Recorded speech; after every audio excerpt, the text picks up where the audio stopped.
Ladies and gentlemen, Splinterheads of all ages, welcome back. Bronze Dragon here, bringing you a news flash. Some news that Matt just dropped on our laps a few minutes ago, so I wanted to go ahead and make a video and get the details out there. As always, I will put the link to this page in the show notes.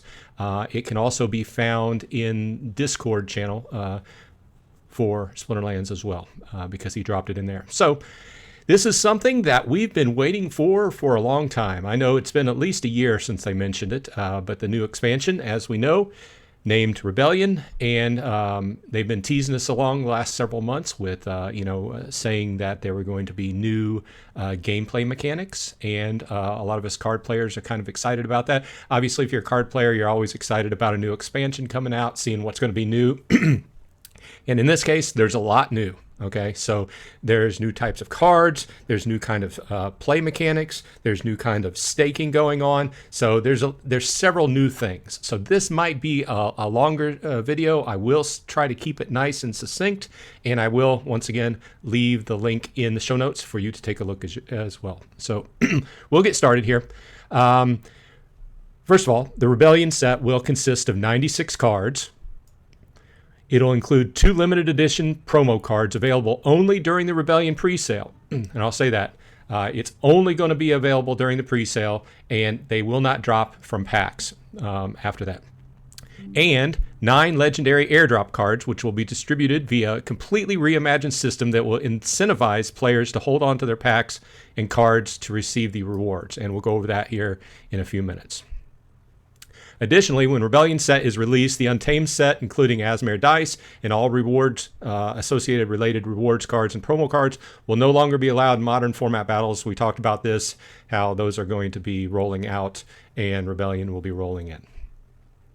And they mentioned that this is going to be the first time that this has happened since the new league was, started. Okay, here we go with some facts about pricing. Each Rebellion booster pack will contain 5 randomly selected cards from the Rebellion set with at least 1 guaranteed rare card. Same as always.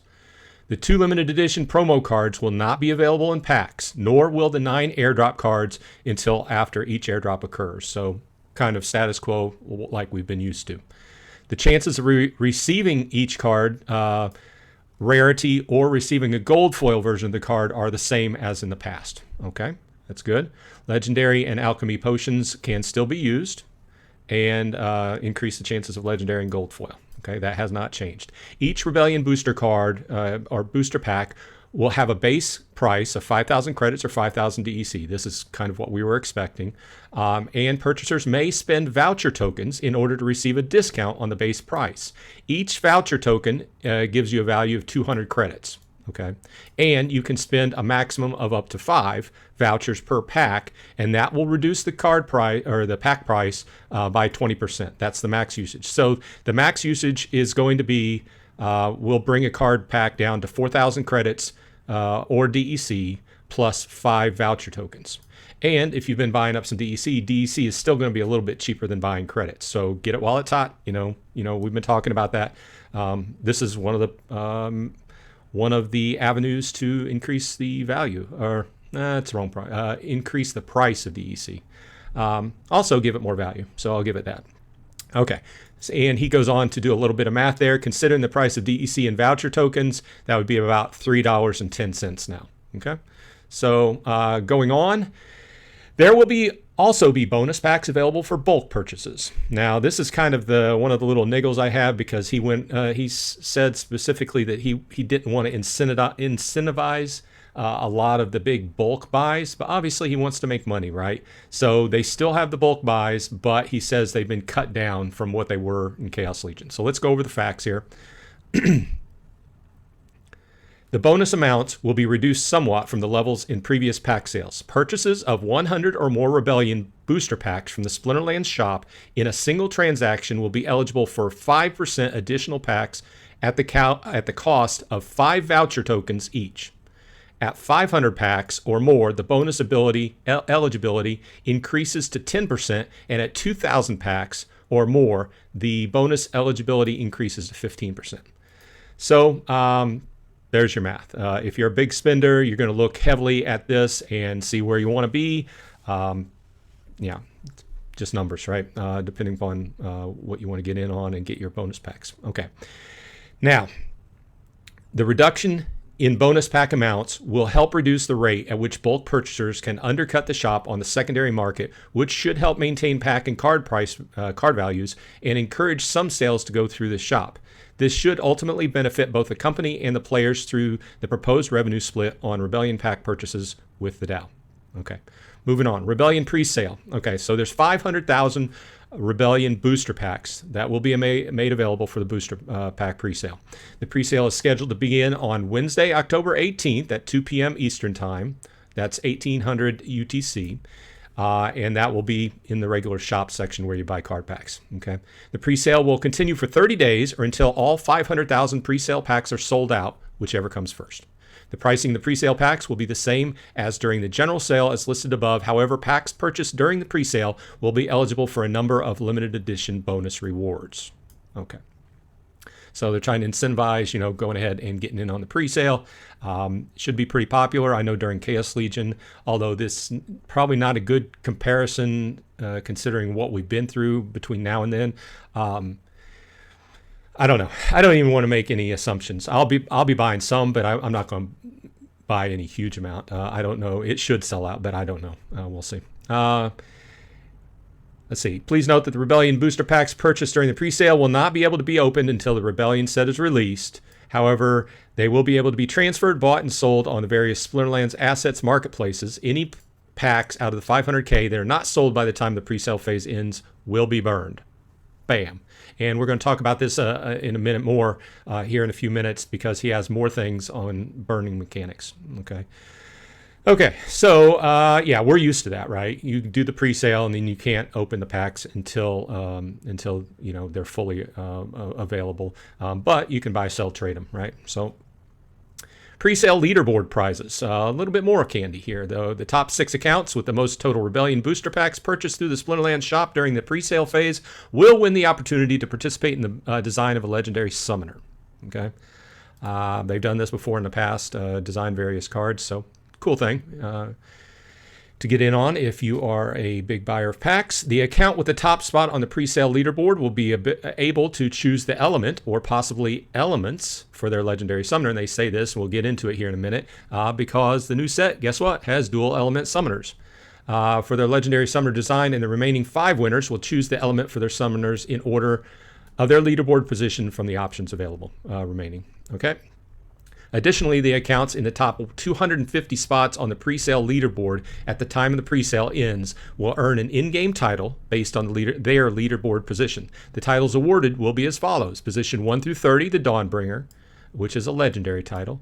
Positions 31 through 100, the Defiant, which is considered an epic title. And position 101 through 250, the Rebel, which is considered a rare title. Now, keep in mind, this could be useful, or I won't say could, it would be useful in Land 1.5 coming out, because it having a title helps you out. You can go ahead and stake that on one of your nice lands. So there's that.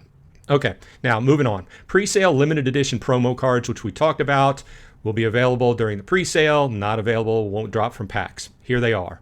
Mantaroth, I wanted to say that correctly, and Gimbardun Smith. Okay, both of them are neutral. Let's go into this. Okay, I want to read this exactly because in addition to the leaderboard prizes listed above, players who purchase Rebellion packs during the pre-sale will also be eligible to receive not 1, but 2 new limited edition promo cards. These cards will only be minted during the Rebellion pre-sale. Okay, so we talked about that. For every 10 Rebellion booster packs purchased during the pre-sale, including bonus packs available with bulk purchases, players will receive 1 Gimbardun Smith neutral rare card. Each Gimbardun Smith card received will have a 4% chance of being a gold foil version of the card, and players will be guaranteed to receive at least 1 gold foil version of the card for every 250 Rebellion booster packs during the pre-sale. And just taking a brief look at him, he looks like a pretty good tank. I'm sure we'll see more of him in the future. Slow, no damage, but paired up with the right cards, and you probably know what I mean, the cards that grant other cards that don't have attacks and attack, looks like a pretty solid tank.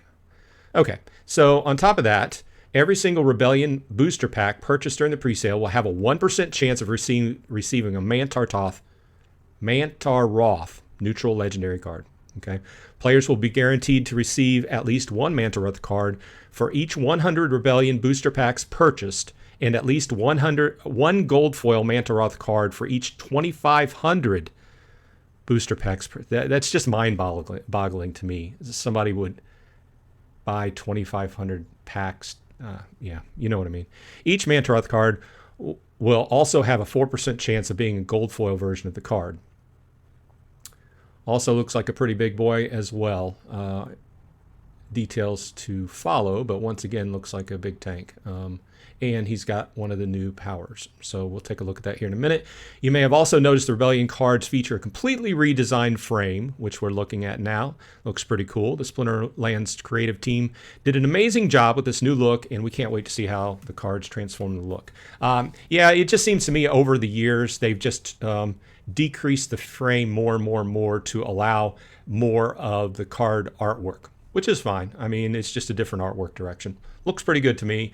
These two cards, obviously you can't, with all the different artists involved, you can't judge a whole set just on two cards, but objectively, they look pretty cool to me. Okay, so Rebellion set release and general sale. The Rebellion set is currently scheduled to release on Tuesday, December 5th during the regular maintenance period. At this point, all packs purchased during the presale will be able to be opened. All the new cards and mechanics will be added to the game. The Untamed set will rotate out of Modern format, and players will be able to claim their rewards from the Rebellion presale. Okay, so we've kind of mentioned that. We haven't had any hard facts when it was going to occur before, but it's just one of the things you have to prepare for if you're playing in Modern currently. So December 5th is that day that you have to shoot for. Hopefully you have things in line before that point to where you feel good, on December 5th. I'm sure there's going to be some period there where you're getting up and running with the new set, learning the new mechanics and such, but that's the date. So, okay, so the general sale of Rebellion booster packs will begin at that time. There will be a total of 9.5 million Rebellion packs available during the general sale, and the pricing and bulk purchase bonuses will be the same as described during the presale. Okay, so that's what we know. Okay, but we also know that he said there was going to be a burn mechanic involved to get away from the whole Chaos Legion thing, So every day, starting on the date that Rebellion is set, if released, not if released. That stopped me from it. If fewer than 25,000 Rebellion pack booster packs are sold on that day, the remainder of the booster packs, up to 25K total, will be removed from the sale pool. Of the packs removed from the sale pool each day, 90% will be burned and 10% will be sent to the DAO for use in future promotions or however the SPS token holders wish. For example, if 8,000 Rebellion packs are sold one day, then at the end of the day, an additional 15,300 Rebellion booster packs will be burned, and 1,700 Rebellion booster packs will be sent to the DAO. Okay, pretty straightforward. No real thoughts on that right now. He said there was going to be a burn mechanic announced, and that's it. Hopefully it works out. He goes on to say this is basically made to ensure that with moderate sells, this should go for a year. Obviously, if people jump on the bandwagon and buy a lot of cards, it'll be shorter than that, but who knows? But he was looking at like a year time frame on that. Okay. Now, let's get into something interesting. The new abilities. We see Armored Strike, Corrosive Ward, Flank, and Lookout. I read his brief descriptions here, and I think all these are cool abilities, and I think they'll throw a little wrench into like a lot of some of the common play mechanics people are using now. So let's go ahead and just take a brief look at this. Obviously, when they come out, we'll see how they really affect the game. But everything seems valid to me. And from a play standpoint, these are kind of ideas, if you're a gamer, that are present in most games. Okay, so we have Armored Strike. Any unit with this ability gains an additional melee attack using its armor stat. This allows characters to improvise with deadly force. Okay, so this is, to me, it's kind of like playing as a tank. And not only are you attacking with your sword, if you've got a shield, you can also bash. So this, to me, is like an armored strike, okay? Sword and then bash with your shield, that kind of thing. So gives a little bit more play to the tanks. As well as other melee units that do have armor, okay? Sounds to me would be pretty helpful in rule sets that allow melee units to attack from any location. Yeah, we'll see. Corrosive Ward. When hit with a melee attack, a unit with this ability does 2 damage to the attacker's armor and reduces the max armor of that attacker by 2. This is the nemesis to the repair ability. Okay. You can't repair something that's been melted into acidic goo. Note, this only affects units with armor. So this would be, like it says, the play against a repair. Okay. Flank. If the unit with this ability is in the first position, then the unit in the second position gains the reach ability. Prepare to leverage positioning with the element of surprise. Now your first 2 units can work together. Love this. Love the flank idea. If you've, I think we all have like a favorite character that we always said, man, I wish they had that had reach on it, right? Perfect for sitting in that second position, except for it doesn't have reach. This solves that. So look out. A unit with the ability results in adjacent allies taking 1 less damage from attackers with sneak, snipe, and opportunity. Give your team a heads up when stalkers approach from the shadows. It's always a good idea to have a lookout. Straightforward. That's the play against sneak, snipe, and opportunity, right? So, okay, all solid new powers, I think. Okay, give us something extra to work with in the game. Next up, multi-element summoners and summoner tactics. Like I was talking about here a few minutes ago, we have dual element summoners. Not only do they have will be available in dual elements, but you will be able to choose the abilities they're using and target options. Okay, so to me, this very much reads like they're adding an extra layer to the game. Okay, so if you're familiar with playing Magic the Gathering, other games that have similar kind of mechanics, okay, you can lay your characters down, and then once you see your characters, then in your hand you have instants or sorceries that you can play to change how your game is working and how you interact with the opponent, right? So that kind of reads, the ability choice kind of reads like that to me, like playing an instant, okay? So let's see. While the new Rebellion unit abilities will bring some exciting new gameplay into Splinterlands Arena, it's the new Summoner mechanics where the Rebellion set truly shines. The Rebellion set will feature 5 rare summoners and 1 legendary dragon summoner, in addition to 6 legendary summoners designed by the top 6 pack purchasers during the pre-sale. Okay.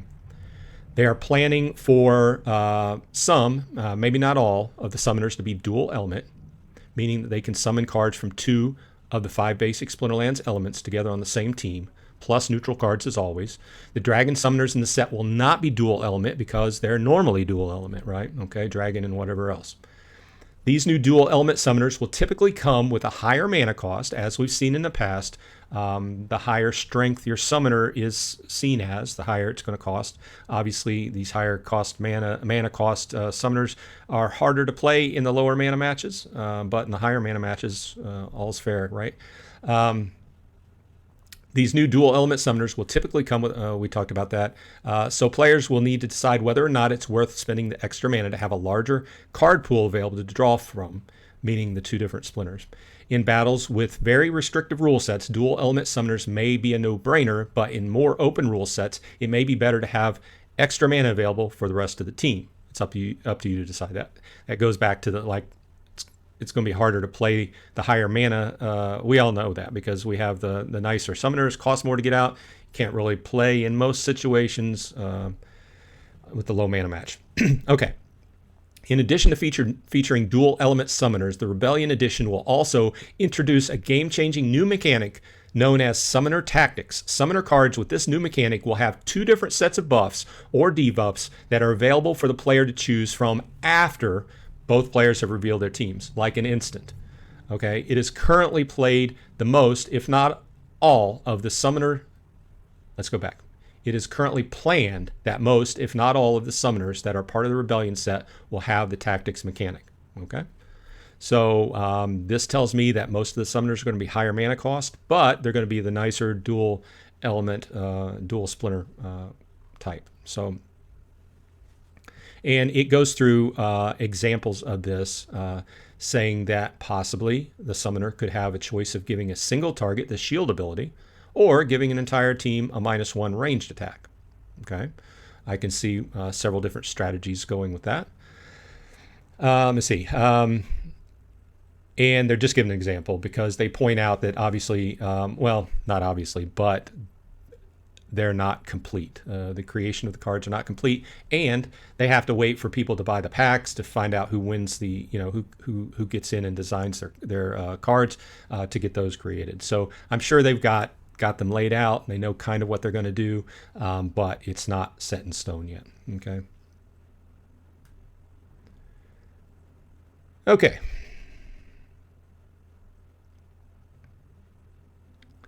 And one note, they say, for all of you thinking that these new summoners will make all of the existing summoners obsolete, rest assured that they will do their best to make sure the ability choices and mana costs of the new summoners are balanced in such a way that the old summoners will still be competitive, if not clearly the better choice in many situations. That's ultimately what Splinterlands battles are about, choosing the best option for the given situation.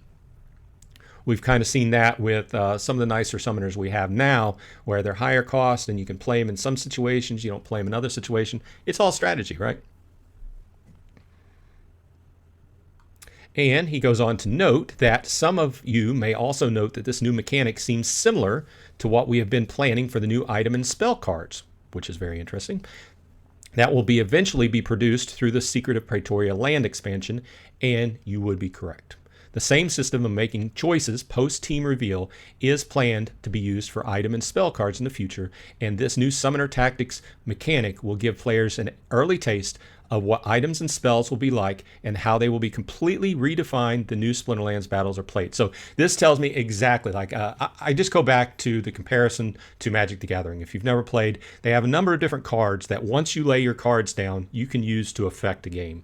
To me, instants, like I said, sorceries, artifacts, this all kind of coalescing in my mind.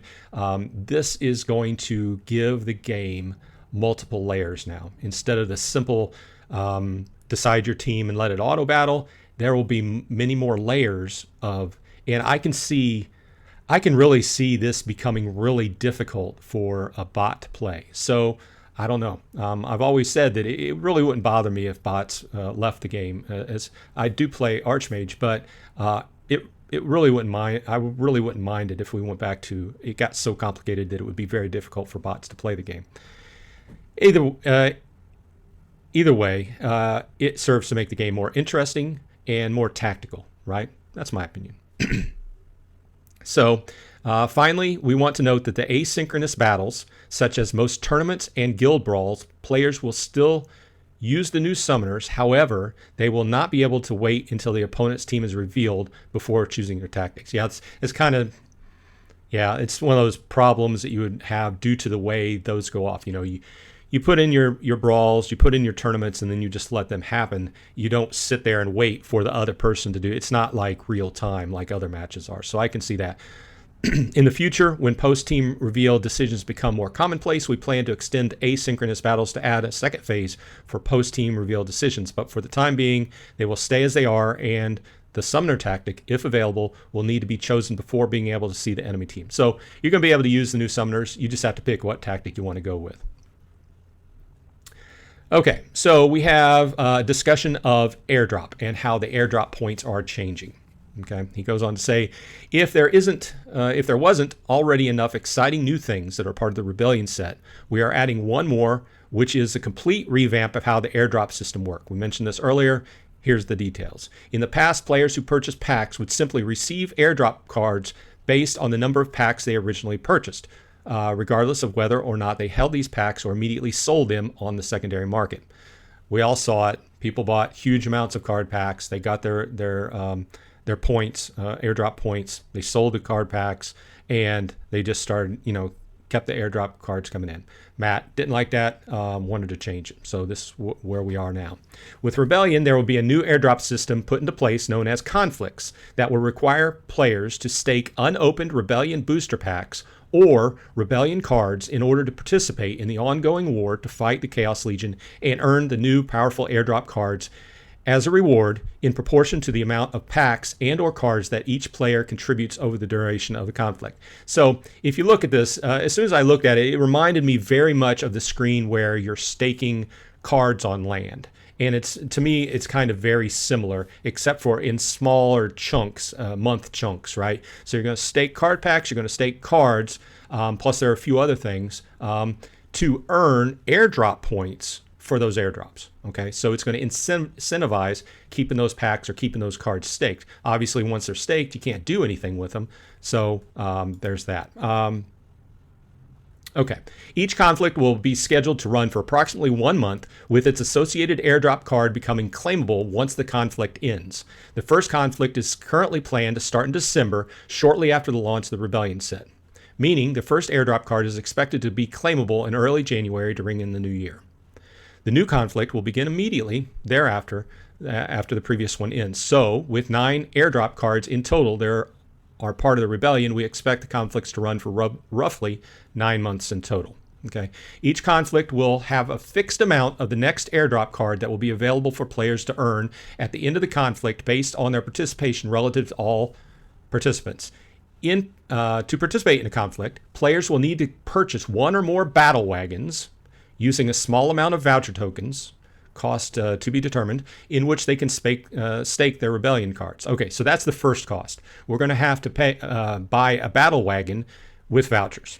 Okay, now, each battle wagon will allow 5 cards and up to 100 packs to be staked.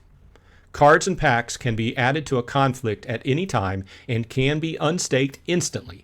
While staked, cards and packs are not able to be transferred, listed, or for sale or rent, delegated out, or used on land. However, cards that are staked on a conflict will still be able to be used in battles. Okay, that's a nice note. Okay, so you can't buy, sell, trade them, but you can go ahead and use the cards that you have staked in your battles. Okay, nice note there. Note that only Rebellion cards and Rebellion booster packs may be used in conflicts, and it does not matter how many cards or packs, it doesn't matter how those cards or packs are obtained. So you can buy them directly from the Splinterlands store or on the secondary market. Either way, you can use them. So they're heavily emphasizing buying and keeping those assets and staking. Okay, every hour during the duration of the conflict, the total collection power of the cards and packs that are staked will be counted for each participating player and added to a points total for that player for the conflict.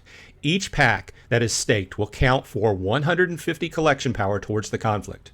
Keep in mind that the battle wagons will only have 5 slots for cards each, so players are encouraged to combine their cards to level them up and get the most value of each of their wagon slot.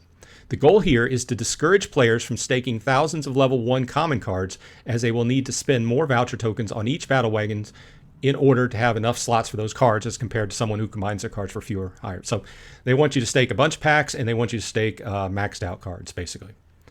Okay, so what happens at the end of the conflict period, players who participated in the conflict will be able to claim their rewards. The more points a player earns during the conflict, the more chances they have to receive more of the fixed pool of available airdrop cards. Each airdrop card awarded will have a 2% chance of being a gold foil, and players will have the option to spend voucher tokens in order to increase the chances of receiving a gold foil version to 4%. So there's another voucher burn there. So you can, doesn't say how many, but you can spend some vouchers and double your gold foil percentage. It's still a pretty low percentage though. But that's gold foils in general, right? The points will reset for everyone when a conflict ends, so everyone will start back at 0 for the next conflict. However, players will only have to purchase battle wagons once and can use them in all conflicts going forward. That's nice. That's nice. You don't have to keep buying your battle wagons going forward. And their cards and packs will remain staked from the previous conflict into the next one. Okay, so you don't have to keep redoing that work. It'll stay until you want to change it, I guess.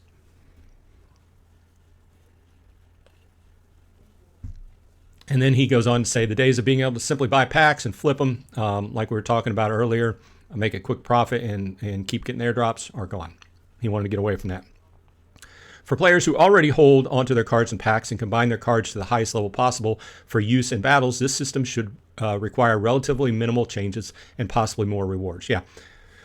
Combine up to max level cards, stake them on your battle wagons, and you can still use them in battles, you know? So, and he says, join the rebellion. Everyone reading this has the opportunity to get in on the ground floor of the most ambitious and literally game-changing new card edition in the history of Splinterlands. Last but not least, we want to remind players of the currently active SPS DAO governance proposal, which will allow the DAO to earn 50% of the revenue from Rebellion Pack sales. Okay, so just on the tail end of this, let's go ahead and look at that, because I did want to look at that.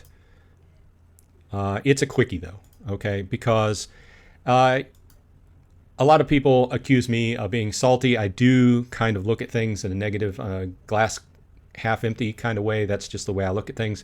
But this proposal and everything they've talked about, I don't see any reason against it.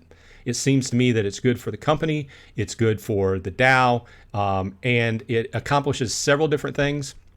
I'll leave the link in the show notes if you want to go through it. Suffice it to say that I'm voting for it.